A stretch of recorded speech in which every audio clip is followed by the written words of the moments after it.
सुनाया। 25वां अध्याय श्री भगवान के द्वारा वसुदेव जी को ब्रह्म ज्ञान का उपदेश तथा देवकी जी के 6 पुत्रों को लौटा लाना।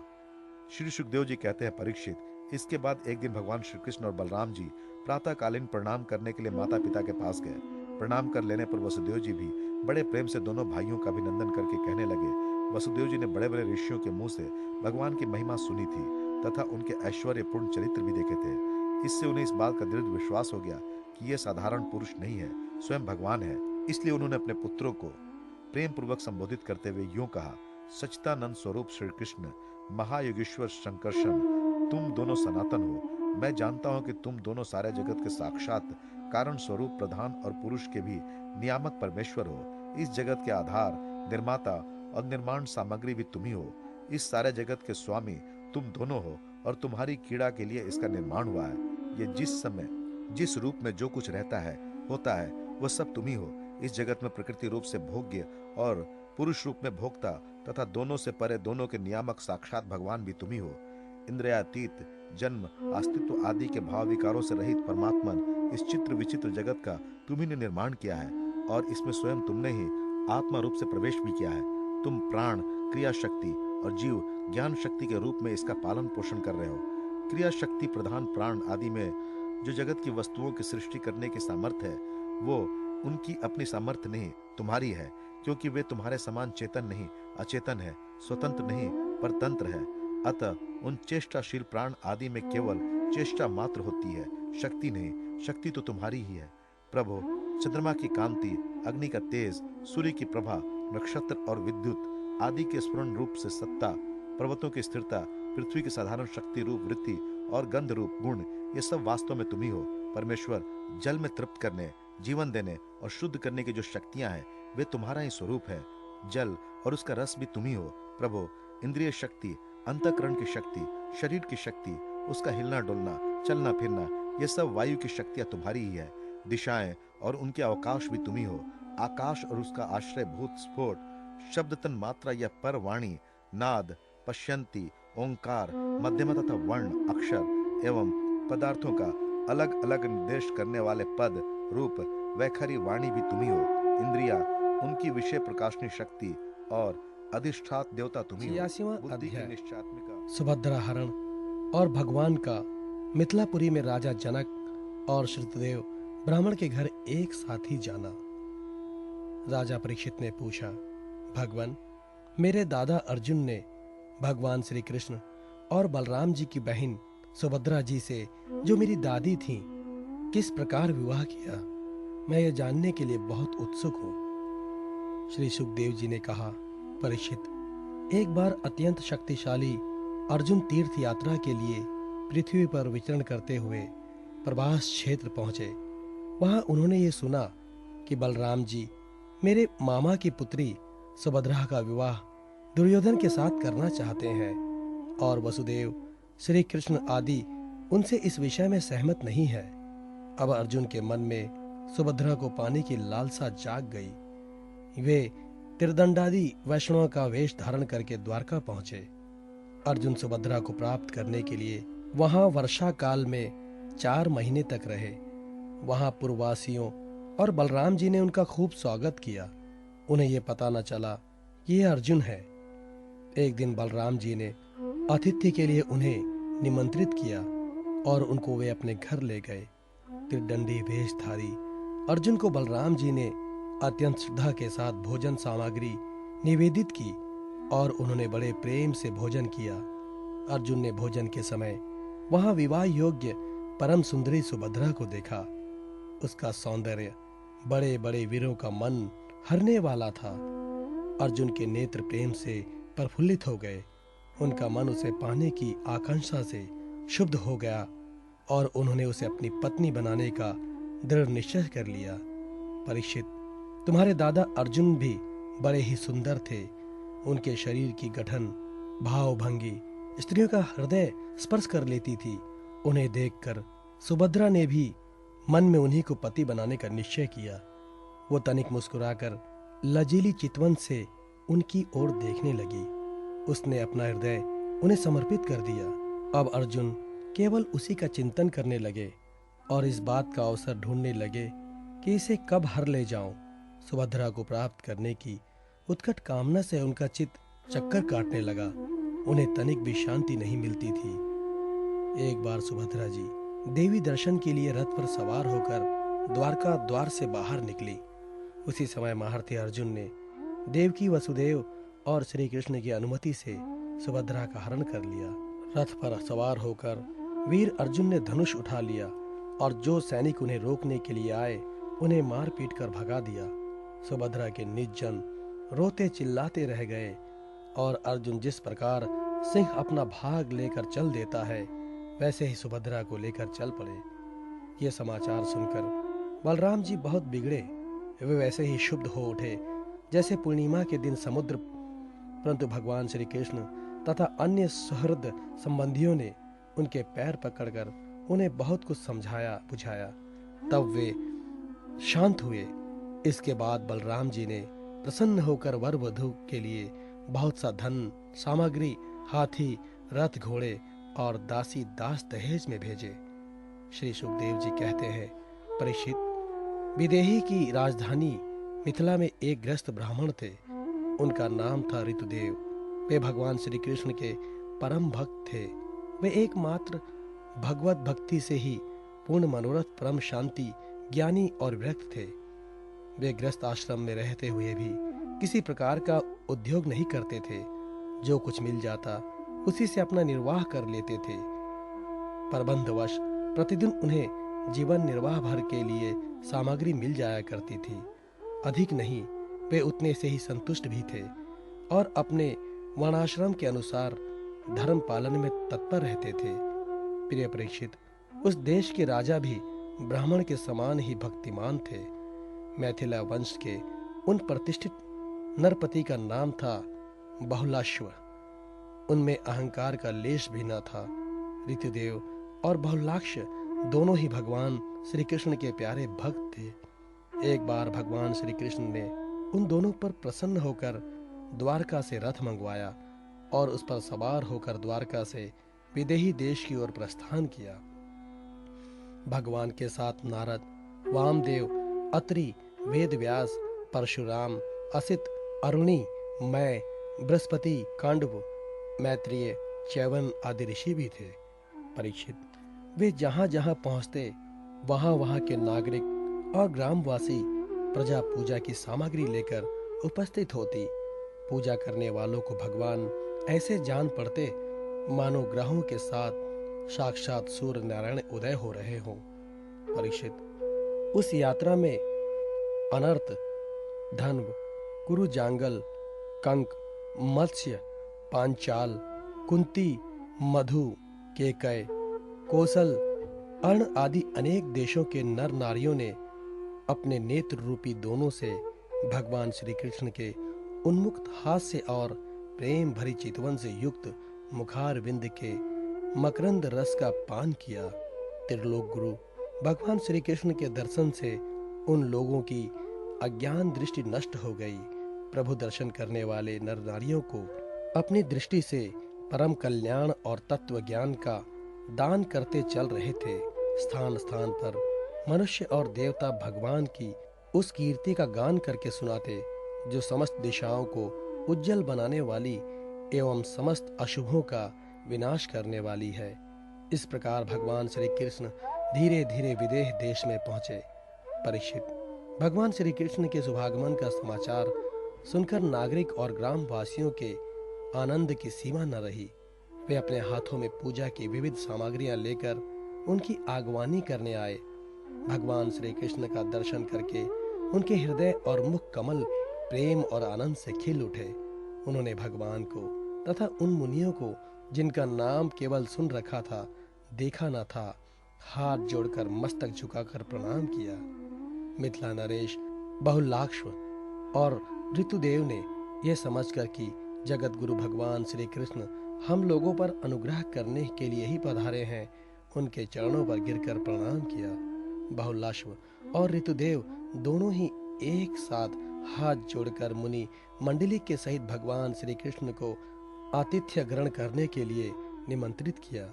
भगवान श्री कृष्ण दोनों की प्रार्थना स्वीकार करके दोनों को ही प्रसन्न करने के लिए एक ही साथ पृथक पृथक रूप से दोनों के घर पधारे, और ये बात एक दूसरे को मालूम न हुई कि भगवान श्री कृष्ण मेरे घर के अतिरिक्त और कहीं भी जा रहे हैं। विदेहराज बहुलाश्व बड़े मनस्वी थे। उन्होंने ये देख करके दुष्ट दुराचारी पुरुष जिनका नाम भी नहीं सुन सकते, वे ही भगवान श्री कृष्ण और ऋषि मुनि मेरे घर पधारे हैं, सुंदर सुंदर आसन मंगाए और भगवान श्री कृष्ण तथा ऋषि मुनि आराम से उन पर बैठ गए। उस समय बहुलाश्व की विचित्र दशा थी। प्रेम भक्ति के उद्रेक से उनका हृदय भर आया था, नेत्रों में आंसू उमड़ रहे थे। उन्होंने अपने पूज्यतम अतिथियों के चरणों में नमस्कार करके पांव पखारे और अपने कुटुंब के साथ उनके चरणों का लोक पावन जल सिर पर धारण किया, और फिर भगवान एवं भगवत स्वरूप ऋषियों को गंध, माला, वस्त्र, अलंकार, धूप, दीप, अर्घ्य, गौ, बैल आदि समर्पित करके उनकी पूजा की। जब सब लोग भोजन करके तृप्त हो गए, तब राजा बहुलाश्व भगवान श्री कृष्ण के चरणों को अपनी गोद में लेकर बैठ गए और बड़े आनंद से धीरे धीरे उन्हें सहलाते हुए बड़ी मधुर वाणी से भगवान की स्तुति करने लगे। राजा बहुलाश्व ने कहा, प्रभु, आप समस्त प्राणियों के आत्मा, साक्षी एवं स्वयं प्रकाश है।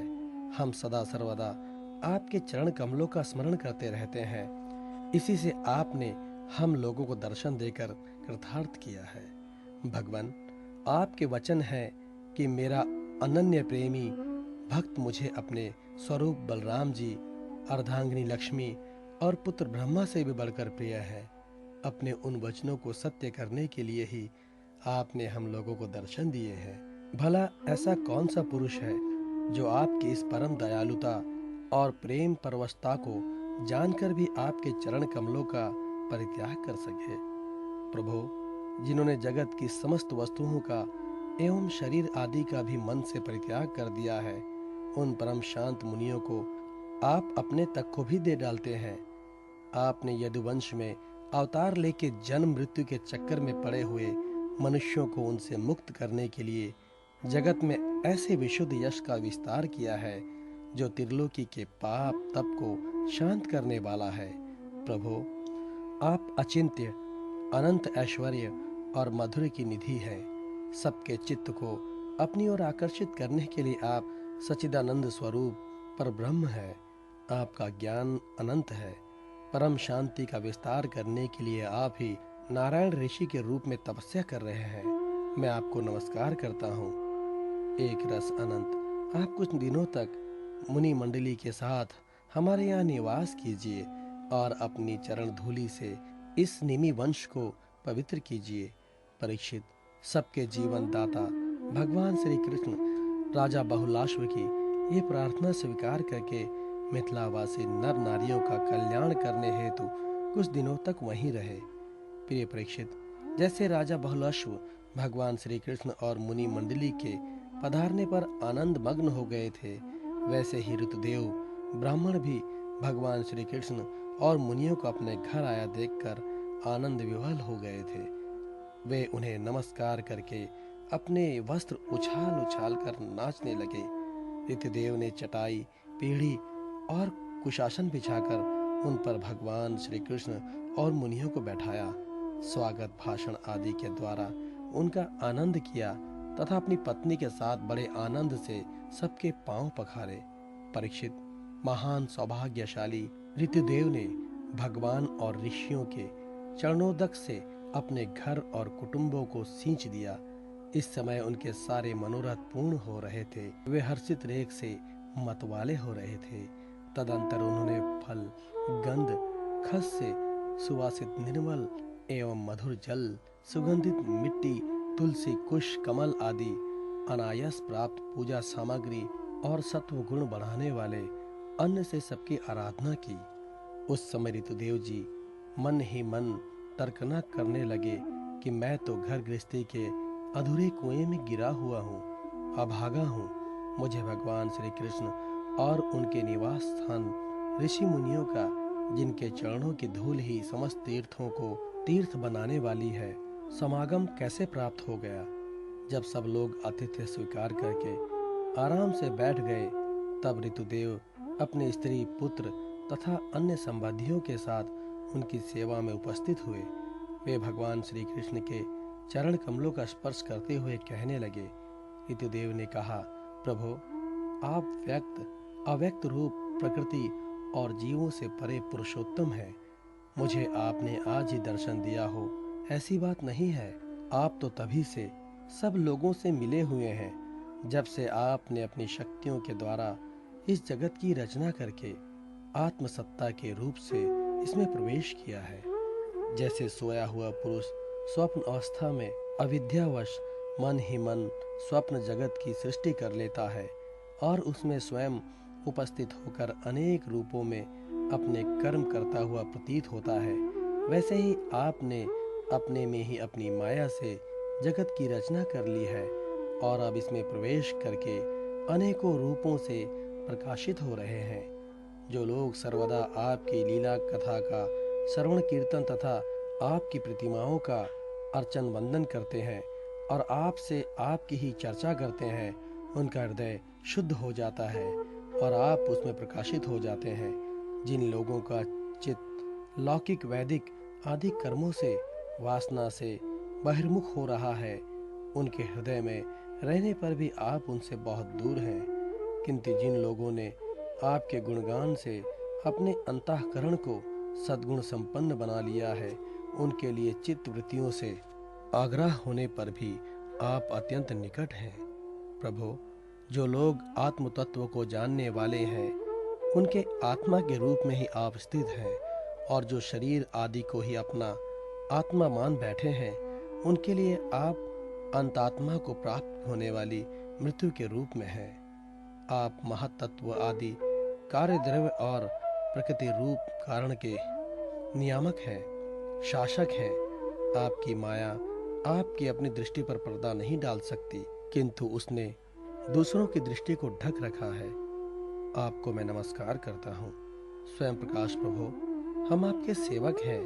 हमें आज्ञा दीजिए कि हम आपकी क्या सेवा करें। नेत्रों के द्वारा आपका दर्शन होने तक जीवों के क्लेश रहते हैं। आपके दर्शन में ही समस्त क्लेशों की परिसमाप्ति है। श्री सुखदेव जी कहते हैं, परीक्षित, शरणागत भयहारी भगवान श्री कृष्ण ने ऋतुदेव की प्रार्थना सुनकर अपने हाथ से उनका हाथ पकड़ लिया और मुस्कुराते हुए कहा। भगवान श्री कृष्ण ने कहा, प्रिय ऋतुदेव, ये बड़े बड़े ऋषि मुनि तुम पर अनुग्रह करने के लिए ही यहाँ पधारे हैं। ये अपने चरण कमलों की धूल से लोगों और लोकों को पवित्र करते हुए मेरे साथ विचरण करते रहे हैं।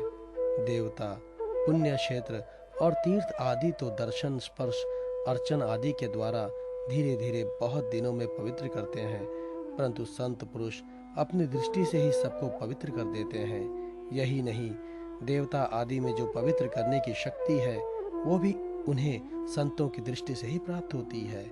ऋतुदेव, जगत में ब्राह्मण जन्म से ही सब प्राणियों से श्रेष्ठ है। यदि वो तपस्या, विद्या, संतोष और मेरी उपासना, मेरी भक्ति से युक्त हो, तब तो कहना ही क्या है। मुझे अपना ये चतुर्भुज रूप भी ब्राह्मणों की अपेक्षा अधिक प्रिय नहीं है, क्योंकि ब्राह्मण सर्ववेदमय है और मैं सर्वदेवमय हूँ। दुर्बुद्धि मनुष्य इस बात को न जानकर केवल मूर्ति आदि में ही पूज्य बुद्धि रखते हैं और गुणों में दोष निकालकर मेरे स्वरूप जगत रूप ब्राह्मण का, जो कि उनका आत्मा ही है, तिरस्कार करते हैं। ब्राह्मण मेरा साक्षात्कार करके अपने चित्त में ही निश्चित कर लेता है कि ये चराचर जगत, उसके संबंधी सारी भावनाएं और इसके कारण प्रकृति, महत्व आदि सब के सब आत्मस्वरूप भगवान के ही रूप हैं। इसलिए ऋतुदेव, तुम इन ब्राह्मण ऋषियों को मेरा ही स्वरूप समझकर पूरी श्रद्धा से इनकी पूजा करो। यदि तुम ऐसा करोगे, तब तो तुमने साक्षात अनायास ही मेरा पूजन कर लिया, नहीं तो बड़ी बड़ी बहुमूल्य सामग्रियों से भी मेरी पूजा नहीं हो सकती। श्री सुखदेव जी कहते हैं, परीक्षित, भगवान श्री कृष्ण का ये आदेश प्राप्त करके ऋतुदेव ने भगवान श्री कृष्ण और उन ब्रह्म ऋषियों की एकदम भाव से आराधना की तथा उनकी कृपा से भगवत स्वरूप को प्राप्त हो गए। राजा बहुलाश्व ने भी वही गति प्राप्त की। प्रिय परीक्षित, जैसे भक्त भगवान की भक्ति करते हैं, वैसे ही भगवान भी भक्तों की भक्ति करते हैं। वे अपने दोनों भक्तों को प्रसन्न करने के लिए कुछ दिनों तक मिथिलापुरी में रहे और उन्हें साधु पुरुषों के मार्ग का उपदेश करके अध्याय द्वार का लौट वेद स्तुति। राजा परीक्षित ने पूछा, भगवान, ब्रह्म कार्य और कारण से सर्वथा परे है। सत्व, रज और तम, ये तीनों गुण उसमें है ही नहीं। मन और वाणी से संकेत रूप में भी उसका निर्देश नहीं किया जा सकता। दूसरी ओर समस्त श्रुतियों का विषय गुण ही है। ऐसी स्थिति में श्रुतियां निर्गुण ब्रह्म प्रतिपादन किस प्रकार करती है, क्योंकि निर्गुण वस्तु का स्वरूप तो उनकी पहुंच के परे है। श्री सुखदेव जी कहते हैं, परीक्षित, भगवान सर्वशक्तिमान और गुणों के निधान है। श्रुतियां स्पष्टतः सगुण का ही निरूपण करती है, परंतु विचार करने पर उनका तात्पर्य निगुण ही निकलता है। विचार करने के लिए ही भगवान ने जीवों के लिए बुद्धि, इंद्रिय, मन और प्राणों की सृष्टि की है। उनके द्वारा वे स्वेच्छा से अर्थ, काम, धर्म अथवा मोक्ष का अर्जन कर सकते हैं।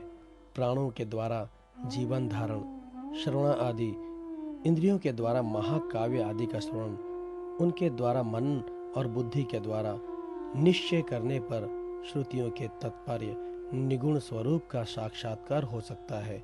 इसलिए श्रुतियां सगुण का प्रतिपादन करने पर भी वस्तुतः निर्गुण पारक हैं। ब्रह्मा का प्रतिपादन करने वाली उपनिषद का यही स्वरूप है। इसे पूर्वजों के भी पूर्वज सनकादि ऋषियों ने आत्मनिश्चय के द्वारा धारण किया है। जो भी मनुष्य इसे श्रद्धा पूर्वक धारण करता है, वह बंधन के कारण समस्त उपाधियों, अनंतम भावों से मुक्त होकर अपने परम कल्याण स्वरूप परमात्मा को प्राप्त हो जाता है। इस विषय में मैं तुम्हें एक गाथा सुनाता हूँ। उस गाथा के साथ स्वयं भगवान नारायण का संबंध है। वो गाथा देव ऋषि नारद और ऋषि श्रेष्ठ नारायण का संवाद है। एक समय की बात है, भगवान के प्यारे भक्त देव ऋषि नारद जी विभिन्न लोकों में विचरण करते हुए सनातन ऋषि भगवान नारायण का दर्शन करने के लिए बद्रिकाश्रम गए। भगवान नारायण मनुष्यों के अभ्युदय और परम निश्रेयस के लिए इस भारतवर्ष में कल्प के प्रारंभ से ही धर्म, ज्ञान और संयम के साथ महान तपस्या कर रहे हैं। परीक्षित, एक दिन वे कलाप ग्रामवासी सिद्ध ऋषियों के बीच में बैठे हुए थे। उस समय नारद जी ने उन्हें प्रणाम करके बड़ी नम्रता से यही प्रश्न पूछा जो तुम मुझसे पूछ रहे हो।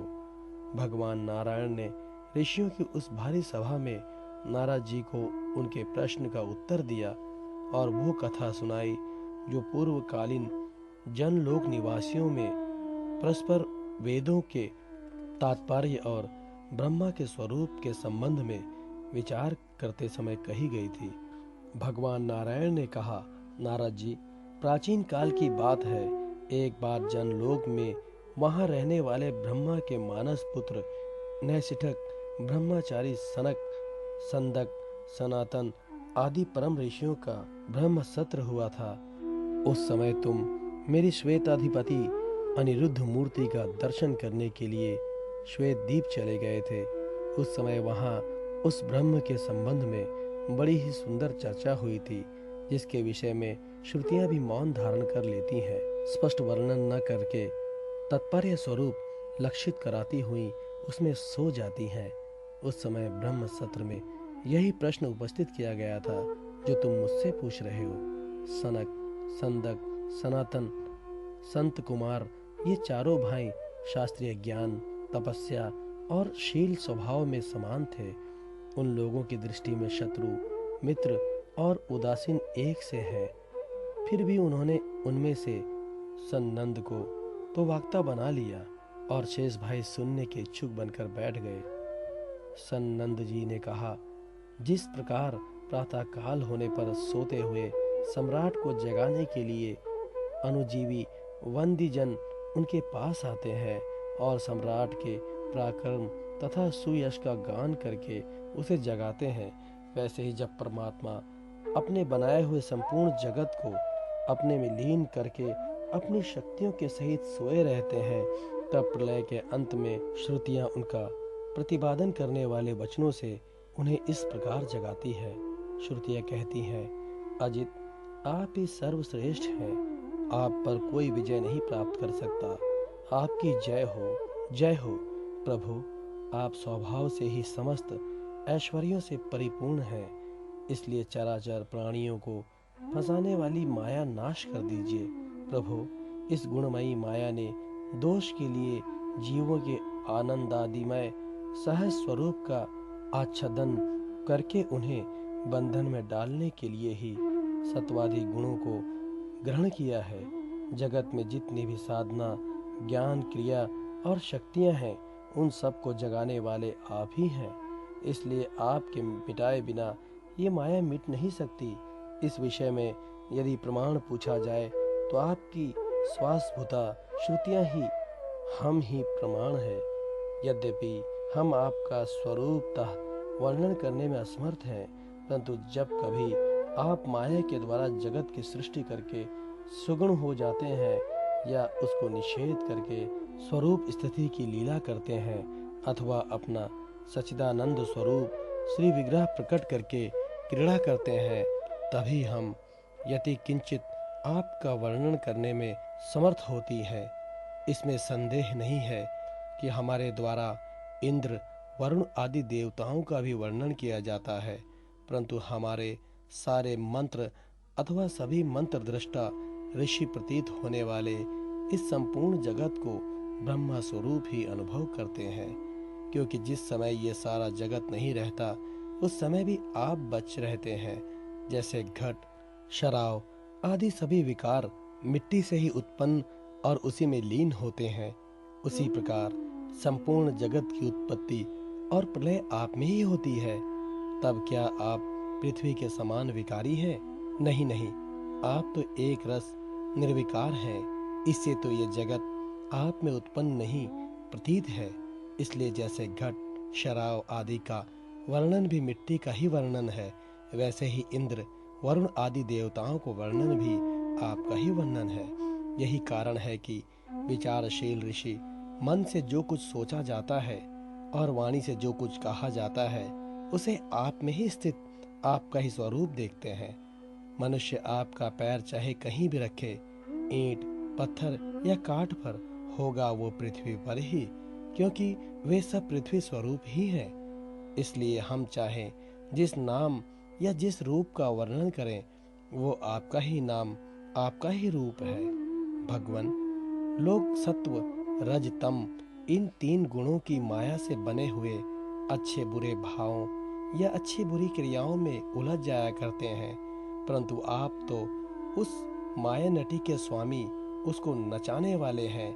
इसलिए विचारशील पुरुष आपकी लीला कथा के अमृत सागर में गोते लगाते रहते हैं और आप इस प्रकार अपने सारे पाप तप को धो बहा देते हैं। क्यों न हो आपकी लीला कथा सभी जीवों के माया मल को नष्ट करने वाली जो है। पुरुषोत्तम, जिन महापुरुषों ने आत्मज्ञान के द्वारा अंतःकरण के राग, द्वेष आदि और शरीर के कालकृत जरा मरण आदि दोष मिटा दिए हैं और निरंतर आपके उस स्वरूप की अनुभूति में मग्न रहते हैं जो अखंड आनंद स्वरूप है, उन्होंने अपने पाप तत्वों को सदा के लिए शांत भस्म कर दिया है। इसके विषय में तो कहना ही क्या है।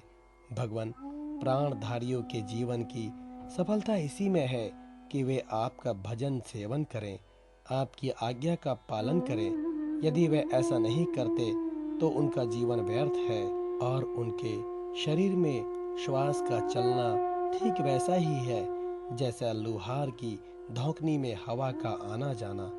महातत्व अहंकार आदि ने आपके अनुग्रह से आपके उनमें प्रवेश करने पर ही इस ब्रह्मांड की सृष्टि की है।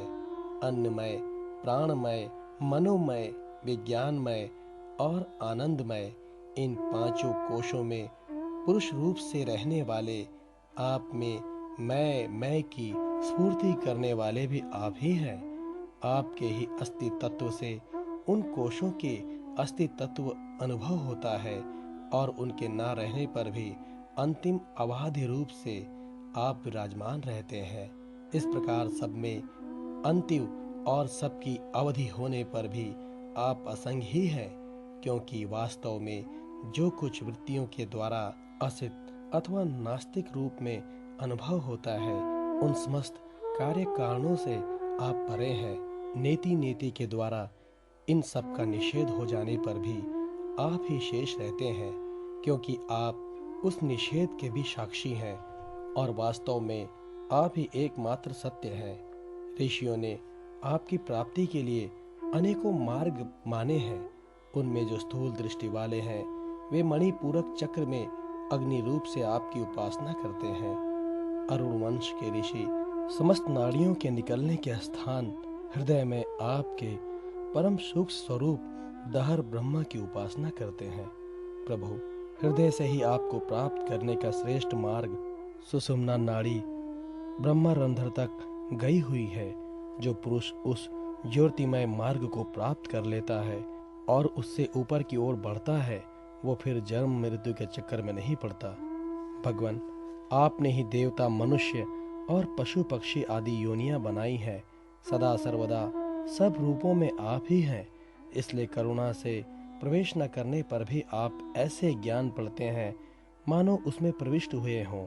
साथ ही विभिन्न आकृतियों का अनुकरण करके कहीं उत्तम तो कहीं अधम रूप से प्रतीत होते हैं। जैसे आग छोटी बड़ी लकड़ियों और कर्मों के अनुसार प्रचुर अथवा अल्प परिणाम में या उत्तम अधम रूप में प्रतीत होते हैं। इसलिए संत पुरुष लौकिक परलौकिक कर्मों की दुकानदारी से उनके फलों से विरक्त हो जाते हैं और अपनी निर्मल बुद्धि से सत्य असत्य, आत्मा अनात्मा को पहचान कर जगत के झूठे रूपों में नहीं फंसते। आपके सर्वत्र एक रस अभाव से स्थित सत्य स्वरूप का साक्षात्कार करते हैं। प्रभु, जीव जिन शरीरों में रहता है वे उसके कर्म के द्वारा निर्मित होते हैं और वास्तव में उन शरीरों के कार्य कारण रूप आवरणों से वो रहित है, क्योंकि वस्तुतः उन आवरणों की सत्ता ही नहीं है। तत्वज्ञानी पुरुष ऐसा कहते हैं कि समस्त शक्तियों को धारण करने वाले आपका ही वो स्वरूप है। स्वरूप होने के कारण अंश ना होने पर भी उसे अंश कहते हैं और निर्मित ना होने पर भी निर्मित कहते हैं। इससे बुद्धिमान पुरुष जीव के वास्तविक स्वरूप पर विचार करके परम विश्वास के साथ आपके चरण कमलों की उपासना करते हैं, क्योंकि आपके चरण ही समस्त वैदिक कर्मों के समर्पण स्थान और मोक्ष स्वरूप है। भगवान, परमात्मा तत्व का ज्ञान प्राप्त करना अत्यंत कठिन है। उसी का ज्ञान कराने के लिए आप विविध प्रकार के अवतार ग्रहण करते हैं और उनके द्वारा ऐसी लीला करते हैं जो अमृत के महासागर से भी मधुर और मादक होती है।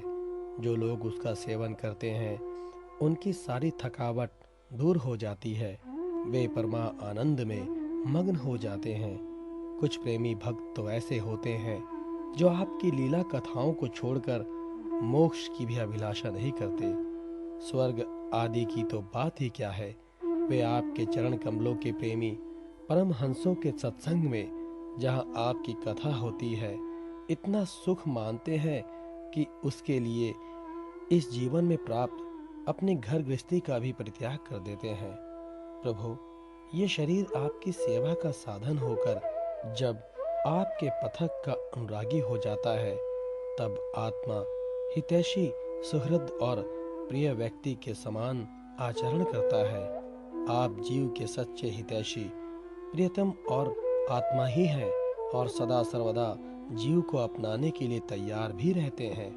इतनी सुगमता होने पर तथा अनुकूल मानव शरीर को पाकर भी लोग शक्य भाव आदि के द्वारा आपकी उपासना नहीं करते, आप में नहीं रमते, बल्कि इस विनाशी और असत शरीर तथा उसके संबंधियों में ही रम जाते हैं। उन्हीं की उपासना करने लगते हैं और इस प्रकार अपने आत्मा का हनन करते हैं, उसे उद्योग गति में पहुंचाते हैं। भला ये कितने कष्ट की बात है। इसका फल ये होता है कि उनकी सारी वृत्तियां, सारी वासनाएं शरीर आदि में ही लग जाती हैं और फिर उनके अनुसार उनको पशु पक्षी आदि के न जाने कितने बुरे बुरे शरीर ग्रहण करने पड़ते हैं और इस प्रकार अत्यंत भयावह जन्म मृत्यु रूप संसार में भटकना पड़ता है।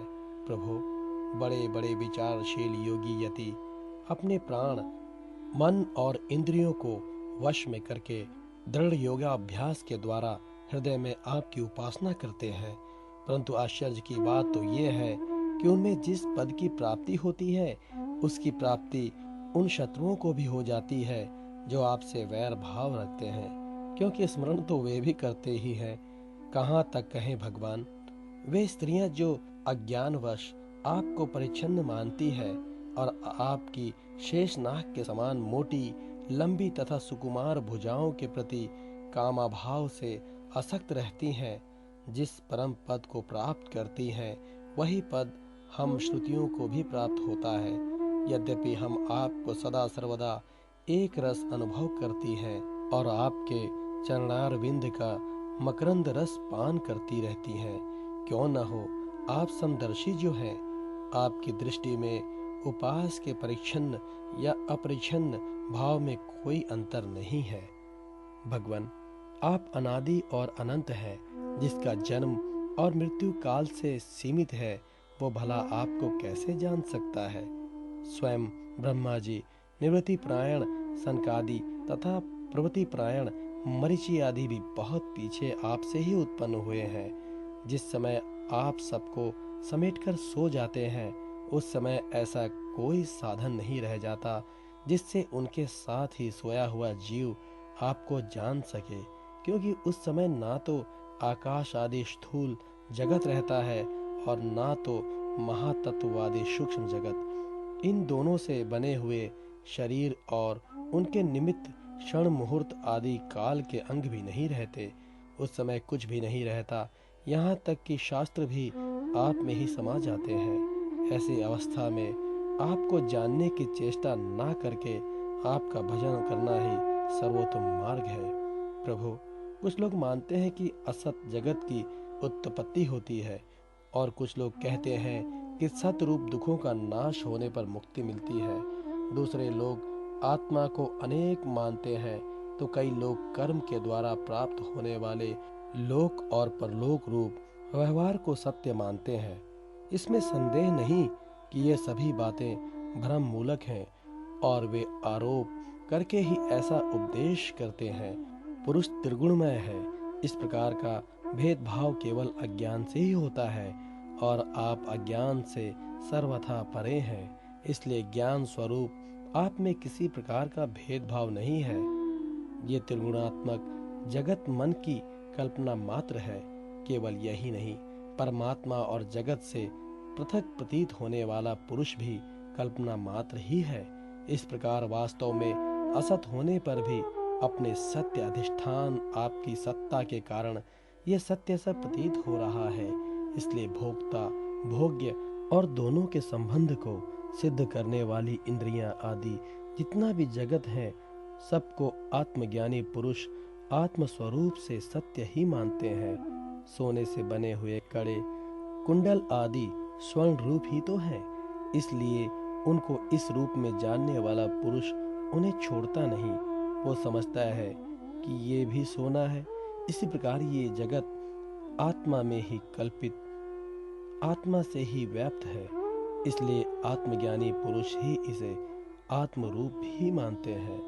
भगवान, जो लोग ये समझते हैं कि आप समस्त प्राणियों और पदार्थों के अधिष्ठान हैं, सबके आधार हैं और सर्वात्म भाव से आपका भजन सेवन करते हैं, वे मृत्यु को तुच्छ समझकर उसके सिर पर लात मारते हैं, अर्थात उस पर विजय प्राप्त कर लेते हैं। जो लोग आपसे विमुख हैं, वे चाहे कितने बड़े विद्वान हो, उन्हें आप कर्मों का प्रतिपादन करने वाली श्रुतियों से पशुओं के समान बांध लेते हैं।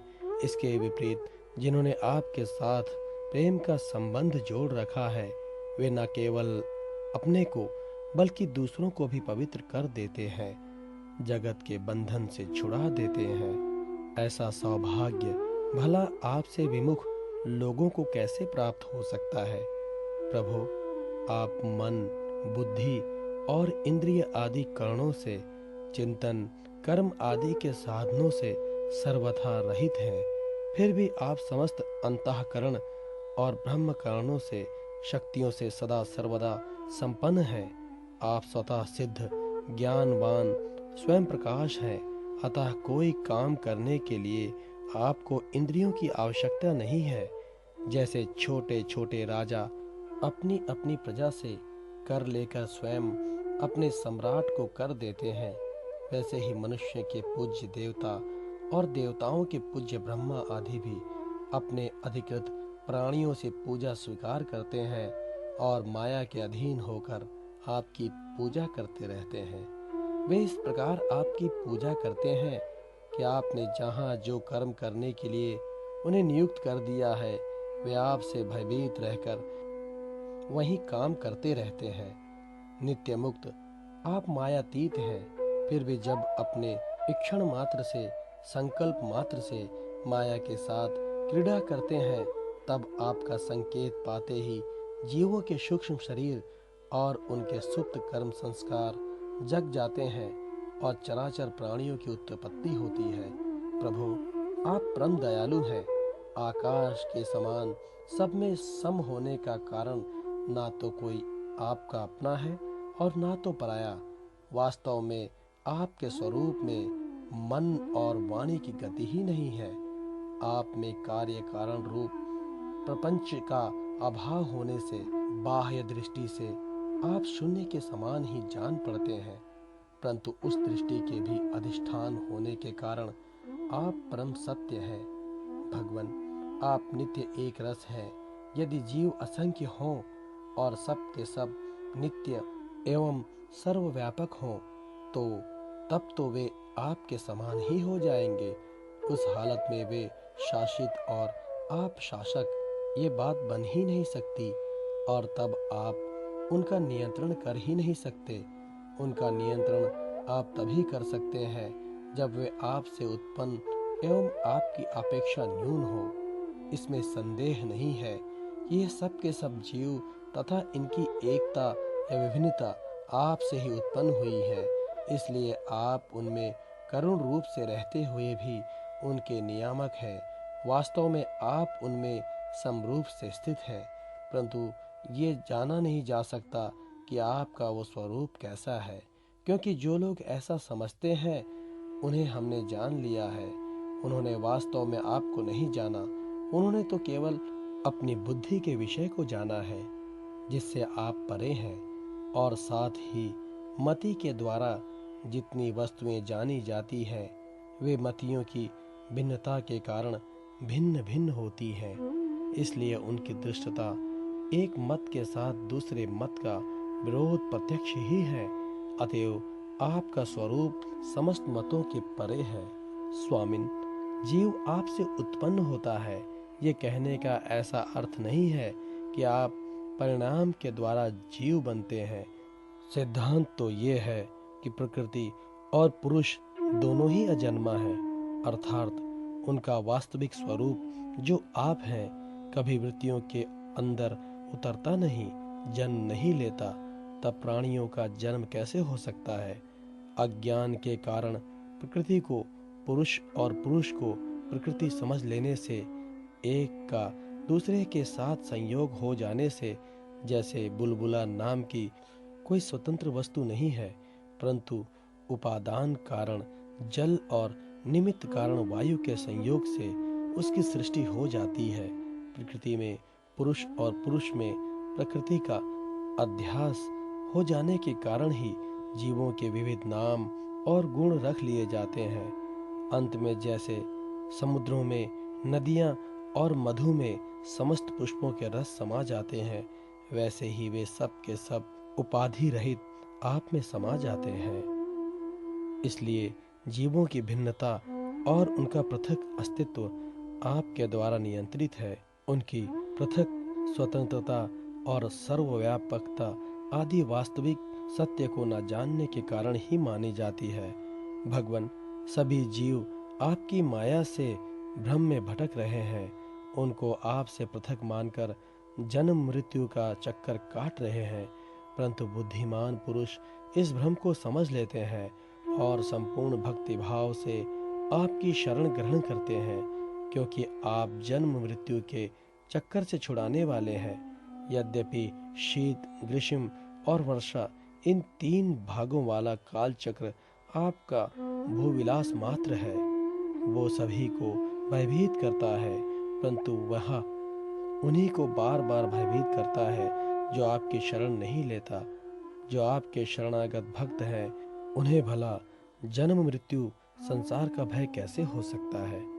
अजन्मा प्रभु, जिन योगियों ने अपनी इंद्रियों और प्राणों को वश में कर लिया है, वे भी जब गुरुदेव के चरणों की शरण न लेकर उच्छृंखल एवं अत्यंत चंचल मन तरंग को अपने वश में करने का प्रयत्न करते हैं, तब अपने साधनों में सफल नहीं होते।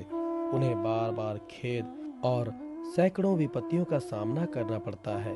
केवल श्रम और दुख ही उनके हाथ लगता है।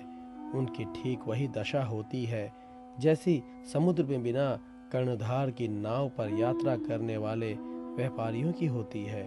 तात्पर्य ये है कि जो मन को वश में करना चाहता है, उनके लिए कर्णाधार गुरु की अनिवार्य आवश्यकता है। भगवान, आप अखंड आनंद स्वरूप और शरणागतों के आत्मा है। आपके रहते स्वजन, पुत्र, देह, स्त्री, धन, महल, पृथ्वी, प्राण और रथ आदि से क्या प्रयोजन है? जो लोग इस सत्य को, सिद्धांत को न जानकर स्त्री पुरुष के संबंध से होने वाले सुखों में ही रम रहते हैं, उन्हें संसार में भला ऐसी कौन सी वस्तु है जो सुखी कर सकती है? क्योंकि संसार की सभी वस्तुएं स्वभाव से ही विनाशी है, एक न एक दिन मटियामेट हो जाने वाली है। तो आप क्या वे स्वरूप से ही सारहीन और सत्ताहीन है? वे भला क्या सुख दे सकती हैं? भगवान, जो ऐश्वर्य, लक्ष्मी, विद्या, जाति, तपस्या आदि के घमंड से रहित हैं, वे संत पुरुष इस पृथ्वी तल पर परम पवित्र और सबको पवित्र करने वाले पुण्यमय सच्चे तीर्थ स्थान हैं, क्योंकि उनके हृदय आपके चरणारविंद सर्वदा विराजमान रहते हैं। और यही कारण है कि उन संत पुरुषों का चरणामृत समस्त पापों और तपों को सदा के लिए नष्ट कर देने वाला है। भगवान, आप नित्य आनंद स्वरूप आत्मा ही हैं, जो एक बार भी आपको अपना मन समर्पित कर देते हैं, आप में मन लगा देते हैं। वे उन देह गेहूं में कभी नहीं फंसते जो जीव के विवेक, वैराग्य, धैर्य, क्षमा और शांति आदि गुणों का नाश करने वाले हैं। वे तो बस आप में ही रम जाते हैं। भगवान, जैसे मिट्टी से बना हुआ घड़ा मिट्टी रूप ही होता है, वैसे ही सत से बना हुआ जगत भी सत ही है। ये बात युक्ति संगत नहीं है, क्योंकि कारण और कार्य का निर्देश ही उनके भेद का द्योतक है। यदि केवल भेद का निषेध करने के लिए ही ऐसा कहा जा रहा है, तो पिता और पुत्र में, दंड और घटनाश में कार्य कारण भाव होने पर भी वे एक दूसरे से भिन्न हैं। इस प्रकार कार्य कारण की एकता सर्वत्र एक सी नहीं देखी जाती। यदि कारण शब्द से निमित्त कारण न लेकर केवल उपादान कारण लिया जाए, जैसे कुंडल का सोना, तो भी कहीं कहीं कार्य की असत्यता प्रमाणित होती है। जैसे रस्सी में सांप, यहाँ उपादान कारण के सत्य होने पर भी उसका कार्य सर्प सर्वथा असत्य है। यदि ये कहा जाए कि प्रतीत होने वाले सर्प का उपादान कारण केवल रस्सी नहीं है, उसके साथ अविद्या का, भ्रम का मेल भी है, तो ये समझना चाहिए कि अविद्या और सत वस्तु के संयोग से ही इस जगत की उत्पत्ति हुई है। इसलिए जैसे रस्सी में प्रतीत होने वाला सर्प मिथ्या है, वैसे ही इस सत वस्तु में अविद्या के संयोग से प्रतीत होने वाला नाम रूपात्मक जगत भी मिथ्या है। यदि केवल व्यवहार की सिद्धि के लिए ही जगत की सत्ता अभिष्ट हो तो उसमें कोई आपत्ति नहीं है, क्योंकि वो परमार्थ सत्य न होकर केवल व्यवहारिक सत्य है। ये भ्रम व्यवहारिक जगत में माने हुए काल की दृष्टि से अनादि है और अज्ञानी जन बिना विचार किए पूर्व पूर्व के भ्रम से प्रेरित होकर अंध परंपरा से इसे मानते चले आ रहे हैं। ऐसी स्थिति में कर्म फल को सत्य बताने वाली श्रुतियां केवल उन्हीं लोगों को भ्रम में डालती हैं जो कर्म में जड़ हो रहे हैं और ये नहीं समझते कि उनका तात्पर्य कर्म फल की सत्यता बतलाने में नहीं, बल्कि उनकी प्रशंसा करने, उन कर्मों में लगाने में है। भगवान, वास्तविक बात तो ये है कि ये जगत उत्पत्ति के पहले नहीं था और प्रलय के बाद भी नहीं रहेगा। इससे यह सिद्ध होता है कि ये बीच में भी एक रस परमात्मा में मिथ्या ही प्रतीत हो रहा है। इससे हम श्रुतियां इस जगत का वर्णन ऐसे उपमा देकर करती हैं जैसे मिट्टी में घड़ा, लोहे में शस्त्र और सोने में कुंडल आदि नाम मात्र है। वास्तव में मिट्टी, लोहा और सोना ही है। वैसे ही परमात्मा में वर्णित जगत नाम मात्र है, सर्वथा मिथ्या और मन की कल्पना है। इसे नासमझ मूर्ख ही सत्य मानते हैं। भगवान, जब जीव माया से मोहित होकर अविद्या को अपना लेता है, उस समय उसके स्वरूप भूत आन नदादि गुण ढक जाते हैं। वो गुणजन्य वृत्तियों, इंद्रियों और देहों में फंस जाता है तथा उन्हीं को अपना आपा मानकर उनकी सेवा करने लगता है। अब उनकी जन्म मृत्यु में अपनी जन्म मृत्यु मानकर उनके चक्कर में पड़ जाता है। परंतु प्रभु, जैसे सांप अपने केंचुल से कोई संबंध नहीं रखता, उसे छोड़ देता है, वैसे ही आप माया अविद्या से कोई संबंध नहीं रखते, उसे सदा सर्वदा छोड़े रहते हैं। इसी से आपके संपूर्ण ऐश्वर्य सदा सर्वदा आपके साथ रहते हैं।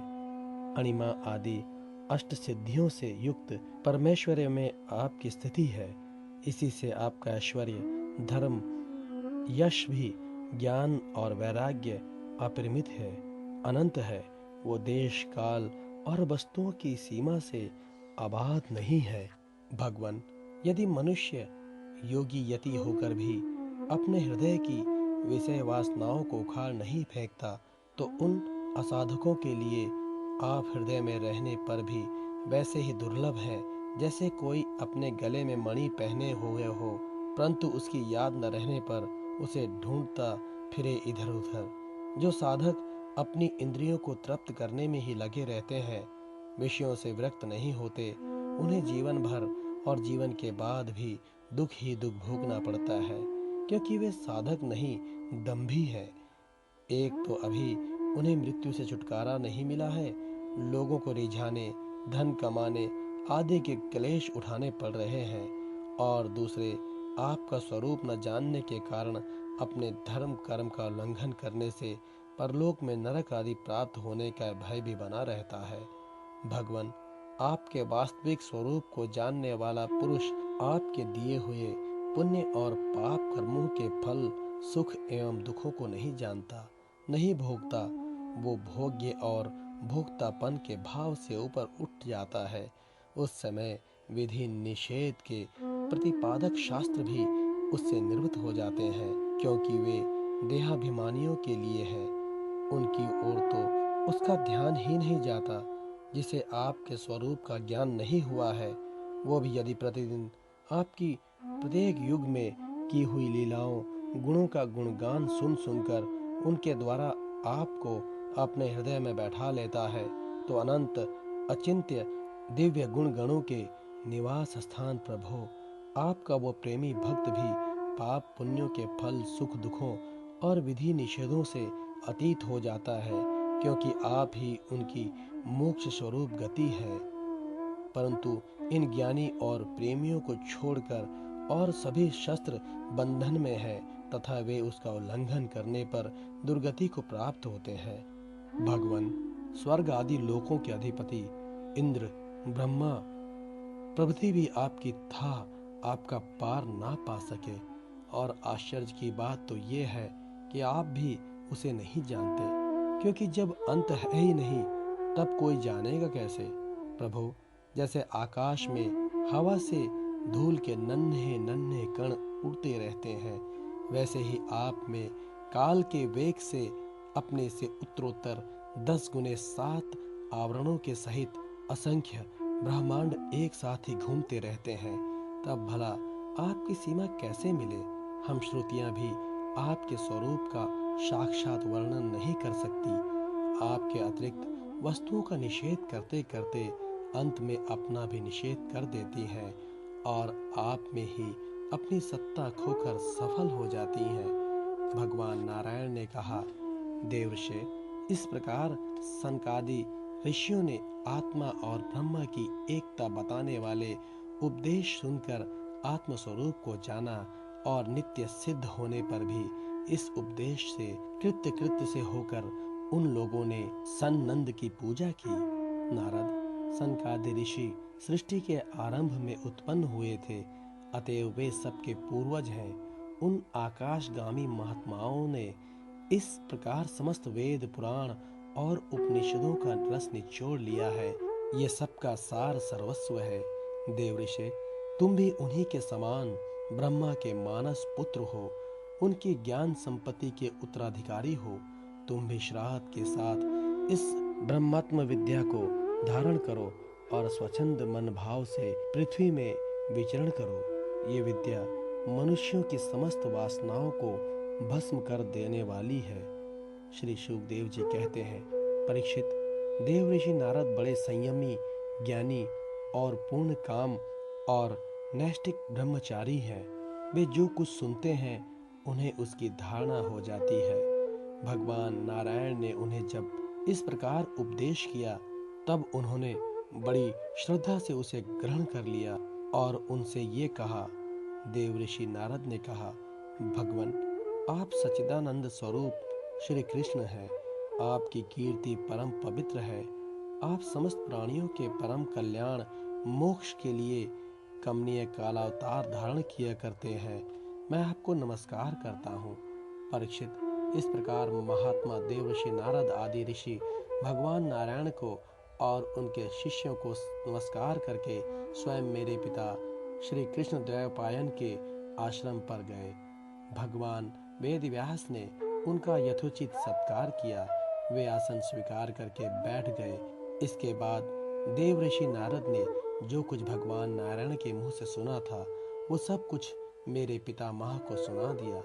राजन, इस प्रकार मैंने तुम्हें बतलाया कि मन वाणी से अगोचर और समस्त प्राकृत गुणों से रहित परब्रह्म परमात्मा का वर्णन श्रुतियां किस प्रकार करती हैं और उसमें मन का कैसे प्रवेश होता है। यही तो तुम्हारा प्रश्न था।